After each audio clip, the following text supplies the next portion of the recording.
परछाइयां उससे भी ज्यादा गहरी होती हैं। कुछ कहानियां वक्त के साथ शांत हो जाती हैं और कुछ ऐसी होती हैं जो सालों के बाद भी सवाल बनकर खड़ी रहती हैं।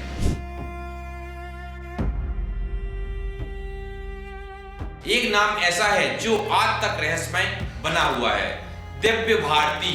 19 साल की उम्र में स्टारडम की ऊंचाई छू लेने वाली ये लड़की अचानक एक रात सबको छोड़कर चली गई। सवाल तब भी थे, सवाल आज भी हैं।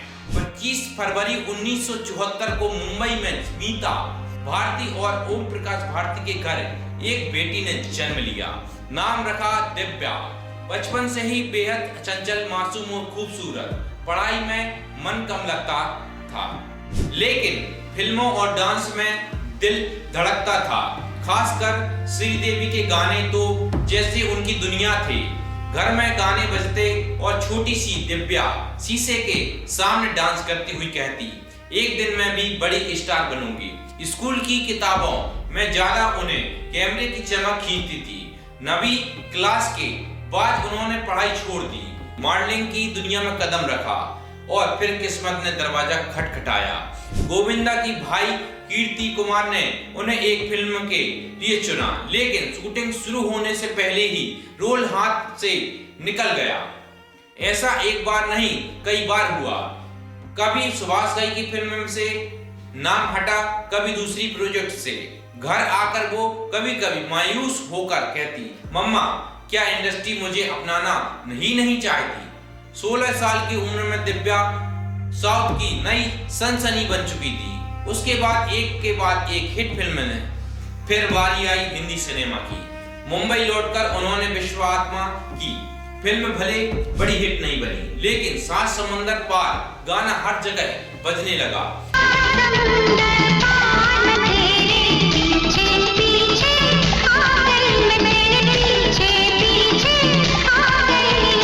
इसके बाद 1990 में 16 और शबनम आई, जिसमें उनके साथ थे गोविंदा।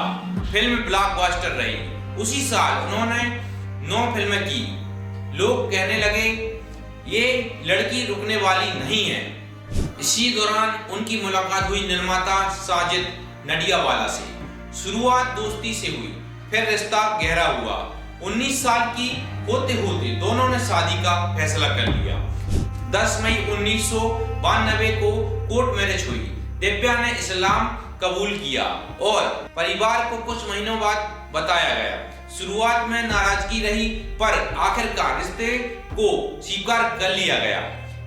करियर ऊंचाई पर था, शादी हो चुकी थी और 5 अप्रैल 1993 को उन्होंने मुंबई के वर्सोवा इलाके में एक नया घर खरीदा। बेहद खुशी थी। उसी रात कॉस्ट्यूम डिजाइनर नीता लूला अपने पति के साथ घर आई। बातचीत, म्यूजिक, हल्की फुल्की पार्टी का माहौल था। दिव्या थोड़ी नशे में थी और खिड़की के पास बैठी हुई बातें कर रही थी। वो ऊंचाई से नहीं डरती थी। उन्हें रात करीब 11 बजे अचानक संतुलन बिगड़ा। 5वीं मंजिल से गिरने की आवाज आई। सब कुछ सेकंडों में हुआ। उन्हें तुरंत अस्पताल ले जाया गया, लेकिन डॉक्टरों ने उन्हें बचा नहीं सके। 6 अप्रैल 1993 की सुबह देश ने खबर सुनी, दिव्या भारती नहीं रही। पूरे देश में सन्नाटा छा गया। पुलिस जांच हुई, बयान लिए गए, लेकिन केस को एक्सीडेंटल डेथ घोषित किया गया। लेकिन अफवाहों का सिलसिला थमा नहीं। कुछ लोगों ने अंडरवर्ल्ड कनेक्शन की बातें की और नाम लिया दाऊद इब्राहिम का। कुछ ने पति पर शक जताया, कुछ ने इसे डिप्रेशन से जोड़ा। हालांकि इन सभी दावों का कोई ठोस सबूत सामने नहीं आया। दिव्या के स्वभाव को जानने वाले कहते हैं कि वो बेहद जिंदा दिल थी, लेकिन इमोशनल भी थी। अचानक मिली शोहरत, कम उम्र में शादी, काम का दबाव, ये सब किसी भी इंसान पर असर डाल सकते हैं। फिर भी ये मान लेना आसान नहीं है कि वो जानबूझकर ऐसा कदम उठाती। उनके जाने के बाद कई अधूरी फिल्मों में दूसरी अभिनेत्रियों को लिया गया। इंडस्ट्री ने काम जारी रखा, लेकिन एक खलीपन महसूस होता रहा है। साजिद नडियावाला ने कई सालों तक अपनी फिल्मों के अंत में उन्हें श्रद्धांजलि दी। बाद में उन्होंने दूसरी शादी की, लेकिन दिव्या के परिवार से रिश्ता बनाए रखा। दिव्या के पिता ने एक इंटरव्यू में कहा था, मैंने बेटी खोई है लेकिन एक बेटा पाया है। ये कहानी सिर्फ एक हादसे की नहीं बल्कि उस चमकती दुनिया की भी है जहां सफलता और साजिश दोनों हैं।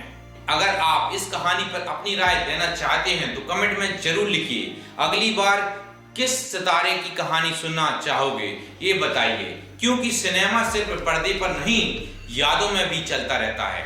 जी हाँ दोस्तों, जय हिंद, जय भारत।